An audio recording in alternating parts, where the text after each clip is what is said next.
बात है जी, बिल्कुल। मेरे जो इस वक्त सेट पे ना वही गहमा गहमी है, ऑफ कोर्स वही गहमा गहमी होनी भी चाहिए जो हमारे घरों में होती है, और मेरे इस घर में भी एग्जैक्टली वही गहमा गहमी है। खाना तैयार हो रहा है, बनाओ सिंगार पे काम हो रहा है, मेहंदी लग रही है। मैं चाहूँगी ज़रा शेफ सुमेरा प्लीज़ अपनी मेहंदी तो दिखा दे सुमेरा। उफ, इतनी प्यारी और इतनी बारीक। और दूसरी तरफ जो नजमा जी भी मेहंदी लगा रही है वो तो मेरे तो सर में देख के दर्शन होगी कि कितना बारीक का काम है। प्लीज शोभा दिखाना जरा। ओह माय, अगर ये जरा कैमरामैन साहब जरा आप इस पे जरा फोकस करें इसको, फोकस जरा इस पे आप करें और जूम इन करें तो आप देखें, ये देखें किस कदर बारीक काम है, किस कदर बारीक काम है।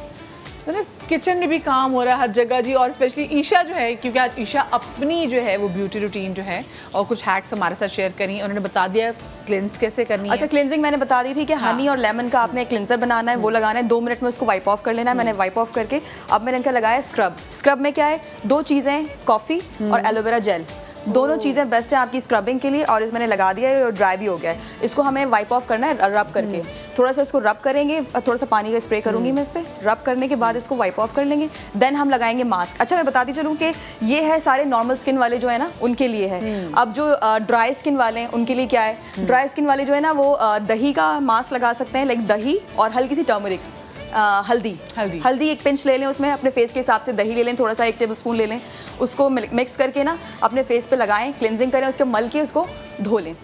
उससे वो आपकी ड्राई स्किन जो है ना बिल्कुल मॉइस्चराइज हो जाएगी। और इसके अलावा जो ऑयली स्किन वाले लोग हैं उनके लिए ये है कि लाइक बेसन से मुंह धोएं। बेसन जो हमारे घर में सबके साथ होता है, सबके पास होता है किचन में, तो बेसन जो है बहुत ही बेस्ट चीज़ है। मेरी क्योंकि ऑयली स्किन है ना, तो मैं भी बेसन से ही जब यूजुअली मेकअप रिमूव करने के बाद या मेकअप नहीं भी किया हुआ होता तो ऑयली, बहुत ज़्यादा ऑयल आता है, तो बेसन से वो आपका ऑयल कंट्रोल हो जाता है। तो बेसन से मुंह धो सकते हैं आप, बेसन लगा के उसको हल्का सा वाइप ऑफ करें और उसके बाद फिर ये वाला आप स्क्रब लगा सकते हैं। ठीक है, स्क्रब यही वाला यूज होगा जेल के साथ। इसके अलावा मास्क जो है वो मैं लगाऊंगी वाइप ऑफ करके। तो मास्क मैंने ऑलरेडी बना लिया क्योंकि हमारे पास मुझे पता चला टाइम बहुत शॉर्ट है। मास्क जो है ये है अभी ऑयली स्किन वालों का, ये है मड मास्क, मुल्तानी मिट्टी जी, जो इजीली अवेलेबल, बहुत इजीली अवेलेबल होती है, हर घर में यही यूज हो रही होती है। मजा तब आता है जब आपने अर्के गुलाब में बनाया और अर्के गुलाब ठंडा फ्रिज में से निकाल के, मुल्तानी मिट्टी का जो इफेक्ट होता है ना वो होता ही ठंडक वाला है, तो गर्मियों के लिए तो बेस्ट है भाई। इसमें मिलाया मैंने 1 टेबलस्पून लेमन जूस और 1 टेबलस्पून टमाटर का जूस। वैसे तो टमाटर हम खुद भी ले सकते हैं, लाइक टमाटर काट के उसमें ये लगा के ना पूरा उसको रब कर सकते हैं उस तरह से। तो अभी वो इतना टाइम नहीं था तो मैंने अल्लाह की तरफ से ब्लीचिंग पावर होती है, बिल्कुल पावर होती है, एक्ने कंट्रोल करता है। सबसे बढ़ के आपके जो गर्मियों में पोर्स खुल जाते हैं ना, बड़े बड़े हो जाते हैं, पोर्स को मिनिमाइज कर देता है। ओके, सबसे बड़ा इशू होता है। अच्छा जी, मैं इससे पहले कि मैं किचन में जाऊँ, क्योंकि अभी सुमेरा की लग रही है मेहंदी, तो मैं खुद जाके कोशिश करूँगी इसको डिश आउट करने की भी कोशिश करूँ। अच्छा जी, उम्मीद आप भी मैसे चले। अच्छा रानी आपने मुझे और कुछ और भी बताना था, क्योंकि हमने संभाल के कैसे रखना है, क्योंकि लोग बहुत अरसे के लिए जो है ना ये गोश्त रख लेते हैं। कितने अरसे तक वैसे गोश्त रख सकते हैं? देखिए, बहुत ज़्यादा तो नहीं रखना चाहिए, लेकिन फिर भी अच्छा फ्रिज आपका चल रहा है, लाइट नहीं जा रही, तो 3 महीने तक इस्तेमाल कर सकते हैं। लेकिन हमारे तो लाइट जाती है, गोश्त तकसीम तो करना ही पड़ेगा जी। हाँ जी जी बिल्कुल, मैंने सही कहा कि 3 माह तक हम गोश्त खा सकते हैं अपना, लेकिन बहुत अपना नहीं खाइएगा। जी जी, अच्छे जनाब, अपनी जान फर्क नहीं आ जाता। नहीं, यानी आपका फ्रीजर बहुत हाई कूलिंग पे चल रहा है। देखिए, फ्रेश गोश्त हमेशा इस्तेमाल करना चाहिए। जैसे आप कह रहे हैं, फ्रीजर का नहीं पसंद, मुझे लगता है कि ज्यादा भी ज्यादा रखें तो बस 10 दिन रखें। अच्छा, वो मैं आपको एक तरीका बताती हूं। हाँ, लेकिन ये कि आम गोश्त को इतना रखें, लेकिन कुर्बानी का लोग क्या करते हैं कि साल में एक दफा करें, बहुत डीप फ्रीजर किस लिए लिया था? लेकिन पता है कि वो गरीबों के लिए भी रखते हैं कि बेचारे उनके पास फ्रीजर नहीं होता, वो आए तो जमा करते हैं, तो वो 3 महीने हेल्दी वे है। बट ये कि जो गोश्त सुखा के इस्तेमाल किया जाता है वो ज्यादा हेल्दी होता है। ओह जी। अच्छा, अब आप देखें कि गोश्त को सबसे पहले हम कैसे अपने घर के लिए और दूसरों के लिए फ्रीज कर सकते हैं। आजकल बाजार में ये स्टिकर वाली थैलियाँ अवेलेबल हैं, ये टक टक करके जिप की तरह बंद हो जाती हैं, और ये 1 किलो की, 2 किलो की, 5 किलो की हैं। तो तमाम लोग जो अपने घरों में गोश्त को महफूज रखना चाहते हैं, तो सबसे पहले हम रखने का तरीका बताते हैं, फिर महफूज करने का। कि यूँ समझ लीजिए कि ये हमारा एक गोश्त का 1 किलो का पीस है, हमने इसको इसमें डाला, ये खुश्क पीस है, हमने इसको डाला और ये थैली हमने बिल्कुल इस तरह की स्टिकर टक करके बंद हो गई। लेकिन इसका इतना सा हिस्सा खुला ज़रूर रखते हैं ताकि इसमें हवा जाती रहे। और एक्स्ट्रा ये जो गैस है ना, ये निकाल के इसको बंद कर दे, बस थोड़ा सा ये हिस्सा। अच्छा, यानी कि पूरा बंद नहीं करना? बिल्कुल बंद ना करें, थोड़ा सा इतना सा खुला रखें और बिल्कुल ज़रा सा। और उसके बाद आप ये रख दें, बड़े साइज़ का हो तो बड़ा, छोटे साइज़ का हो तो छोटे स्टिकर हम रख दें। अब हम कहते हैं कि गोश्त की, जैसे आपने कहा कि बू ख़त्म करना है, वो कैसे करना होगा। जी जी। वैसे तो हमने इसको ऐसे पैक करके रख दिया तो अल्लाह के फजल से ये महफूज रहेगा, लेकिन कुछ घरों में गोश्त की बू का मसला होता है, उसके लिए कि आपका जो बहुत ज़्यादा गोश्त है और उसको आपको इस्तेमाल करना है, आपने उसके हिस्से तो बनाने, लेकिन हिस्से बनाने से पहले आप एक टब में पानी लेंगे, क्योंकि मैंने यहाँ पे एक छोटा बॉल लिया है और मैं आपको क्वांटिटी बताऊंगी। ये आपने सादा पानी लिया और इस एक बोल सादा पानी में मैं डालूंगी ये वाइट विनीगर इतना, यानी आधा कप मैंने इसमें वाइट विनीगर डाल दिया। आप अपने लिहाज से टब में पानी लेंगे और 1 कप उसमें वाइट विनीगर डाल देंगे और बस बिल्कुल सिंपली आप ये गोश्त उसमें डालेंगे।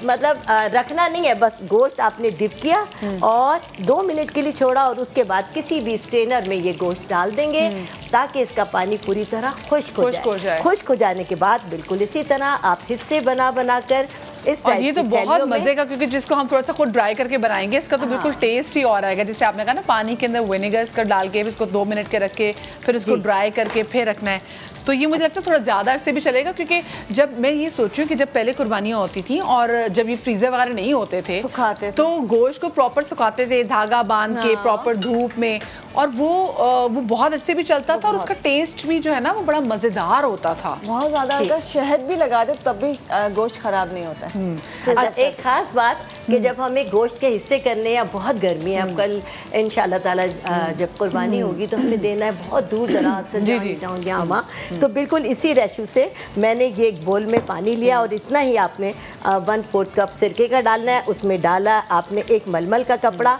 और इसको अच्छी तरह निचोड़ लिया। इस मलमल के कपड़े को करना ये है कि आपने दूर दराज गोश्त भेजना है गाड़ी में। आपने इसको खोला, इसका पानी हमने खुश्क कर लिया, इसमें पानी नहीं है, इसमें हमने अपने ये गोश्त का पीस रैप किया और अपनी गाड़ी में रख दिए। हमें जिसको ये गोश्त भेजना है, यानी कि अगर सारा दिन भी गाड़ी आपकी बारी तो गर्मी से गोश्त खराब नहीं होगा, ना गोश्त खराब होगा, ना गोश्त का रंग बदलेगा और ना आपकी गाड़ी में बदबू होगी, ना गोश्त में बदबू होगी। बेहतरीन। अच्छा ईशा, अच्छा ये डिश आउट हमने इसको कर दिया। इससे पहले कि हम जरा आगे बढ़े ईशा की तरफ जाएं, ये जरा आप देख लें जनाब, ये रायता भी है।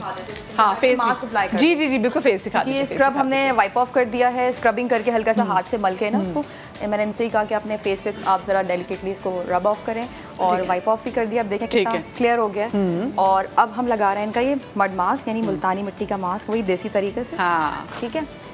और इन्होंने जैसा कि बताया कि इनकी स्किन बहुत सेंसिटिव है, उसके लिए भी आई थिंक ये बहुत अच्छा है। और मेरी भी स्किन, क्योंकि रैशेस हो जाते हैं, कोई चीज़ हो जाती है मेकअप से, और इतने प्रोडक्ट्स हम लोग यूज़ कर रहे होते हैं, उसके लिए मैं कुछ लोगों को ना एक्चुअली सूट भी नहीं करता, ये फेशियल वाला सूट नहीं करता। और हमारे यहाँ खवातीन को होता है कि जितने आप फेशियल्स कराएं और आपको पता नहीं चलता, कभी कभी आप जो स्टीम ले रहे होते हैं ब्लैकर्स निकलवाने के लिए, वो स्टीम आपके चेहरे के इतना बुरी होती है, आपके पोर्स खोल देती है, फिर ये पोर्स सारी उम्र आपके नहीं जाते। फिर कहीं कहीं तो वो जो माशाल्लाह से जो ब्लीच आपके चेहरे पे लगती है, वो आपके जो कहते हैं ना कि इतनी जल्दी छाइयाँ बन गई, वो इस वजह से भी बन जाती हैं क्योंकि आपने ब्लीच बहुत हार्ड इस्तेमाल की है। तो आजकल जो फेशियल्स में यूज हो रही होती है स्किन पॉलिश, अगर वो आपने किसी अच्छी कंपनी की ली हुई है तो ठीक है, लेकिन ये जो आप बता रही थी ना 5 मिनट का फेशियल और वो बिल्कुल ही क्विक चीज़ें उसमें होती है, उसमें केमिकल्स बहुत हार्श मिलाए हुए होते हैं, तो वो इतने हार्श होते हैं कि आपको उस वक्त तो फील नहीं हो रहा होता, बाद में आपको परमानेंटली ना वो बहुत ज्यादा इफेक्ट कर रही होती है। सही कह रही हैं। हाँ, और बहुत जरूरी घर में भी से अगर आप ब्लीच लगाए ना तो ये आप जरूर मुल्तानी मिट्टी जरूर लगा लिया करें, वो थोड़ा अच्छा कर देती है।